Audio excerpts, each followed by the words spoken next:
জুলাই আগস্টের গণবিপ্লবের সমস্ত প্রত্যাশা এবং আকাঙ্ক্ষাকে আমরা ঊর্ধ্বে তুলে ধরে বাংলাদেশের আগামী দিনের প্রজন্মের, বর্তমান প্রজন্মের, তরুণ প্রজন্মের সমস্ত চাহিদাকে আমরা গুরুত্ব দিয়ে, অগ্রাধিকার দিয়ে আমাদের সমস্ত সংস্কার প্রস্তাবগুলো আমরা সাজিয়েছি। সংস্কার প্রস্তাব ঐক্যমত পোষণ করা এবং ঐক্যমতের ভিত্তিতে, জাতীয় ঐক্যমতের ভিত্তিতে সেই সংস্কারগুলো আমরা গ্রহণ করা, সেগুলো বাস্তবায়ন করা, এগুলো দীর্ঘ সময়ের ব্যাপার। এটা স্বল্পমেয়াদী, দীর্ঘমেয়াদী, মধ্যমেয়াদী সংস্কার বাস্তবায়নের বিষয়।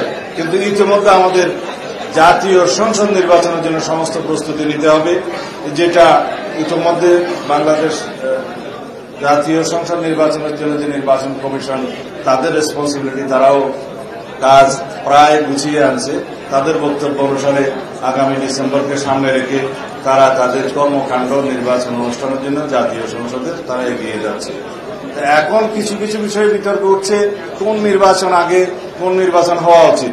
এই বিষয়ে আমরা আমাদের প্রস্তাবনা এবং মতামত বিভিন্নভাবে সরকারের কাছে, প্রধান উপদেষ্টার কাছে, জনগণের কাছে উত্থাপন করেছি। জুলাই গণ অভ্যুত্থানের আকাঙ্ক্ষা ছিল এদেশে স্বৈরাচার মুক্ত হয়ে গণতান্ত্রিক, শক্তিশালী একটি গণতান্ত্রিক রাষ্ট্র বিনির্মাণ করা এবং জন আকাঙ্ক্ষাকে আমরা ধারণ করে সেই রকম একটি রাষ্ট্র বিনির্মাণ করা, যেখানে থাকবে না কোনো বৈষম্য, সাম্যের ভিত্তিতে একটি গণতান্ত্রিক এবং ন্যায় বিচারের বাংলাদেশ প্রতিষ্ঠিত হবে স্বাধীনতার ঘোষণাপত্রের চাহিদা অনুসারে এবং বর্তমান প্রজন্মের চাহিদা অনুসারে, তাদের প্রত্যাশা অনুসারে একটি শক্তিশালী, বৈষম্যহীন গণতান্ত্রিক রাষ্ট্র বিনির্মাণের জন্য তারা ব্যাপকভাবে সংস্কার চায় এবং সেই সংস্কারের সাথে আমরাও একমত হব ইনশাআল্লাহ।